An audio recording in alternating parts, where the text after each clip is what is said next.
Оларды сұйылтуға әкеміз ташымайық.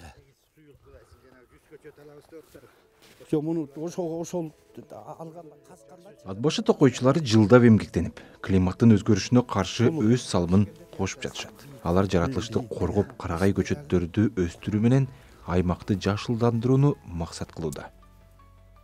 Ат башы Токой чарбасына караштуу 1 май айылындагы питомникте Тянь-Шань карагайынын көчөттөрү өстүрүлүүдө. Токойчу Аксайбек Рыскелдиев бул көчөттөрдү эгип 10 жылдан бери багып келет. Ал көчөттөрдү коргоо жана өстүрүү жумушу оор, үзгүлтүксүз кам көрүүнү талап кыларын айтат. Жастан баштап жалпы токойчулар ушу питомниктерде болушат. Баарыбыз ушу жерде отойбуз, түбүн жумшартабыз. Бир жумада 2 жолу сугат иштери болот. Ошон үчүн ушундай көчөттөр өсүп атат. Карагайдын сеансы көчөт өсүп чыгат мына. Асыр булар болсо мына апилка себилип, бул тоңуп калбас үчүн, жакшы сакталыш үчүн жазга чейин. Токойчулар көчөт өстүрүү үчүн 1 гектарга жакын жерди тосмолоп коюшкан. Бирок мал тосмону бузуп кирип, жаңы баш баккан көчөттөрдү тебелеп, зыян келтирүү коркунучу чоң. Бул аянтчада негизи бул даярдалган яшиктер урукту өстүрүү үчүн даярдалган.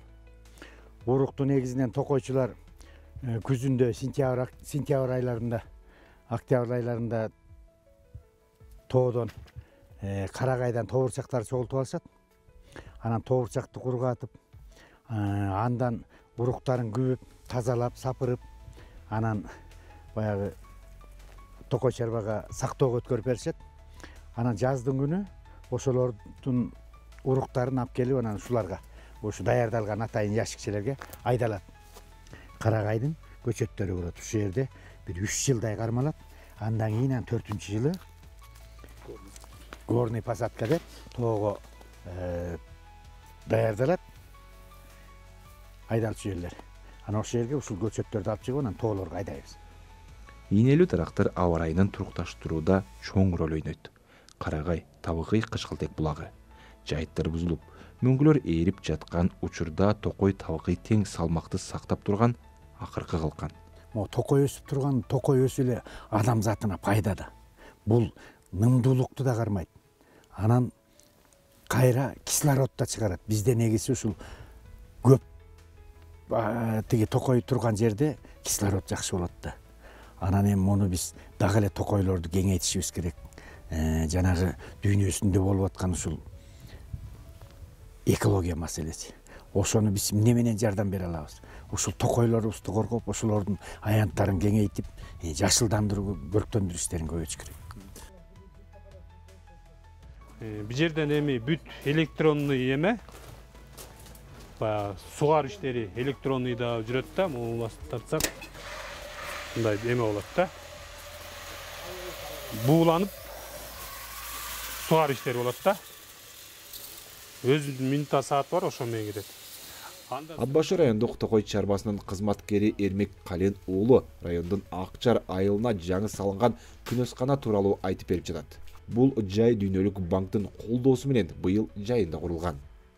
Мунун максаты, эң бирден бир максат бул Ат башы району климаты катаал райондорго киргендиктен баягы көчөттүү өсүмү бизде кыска болот да.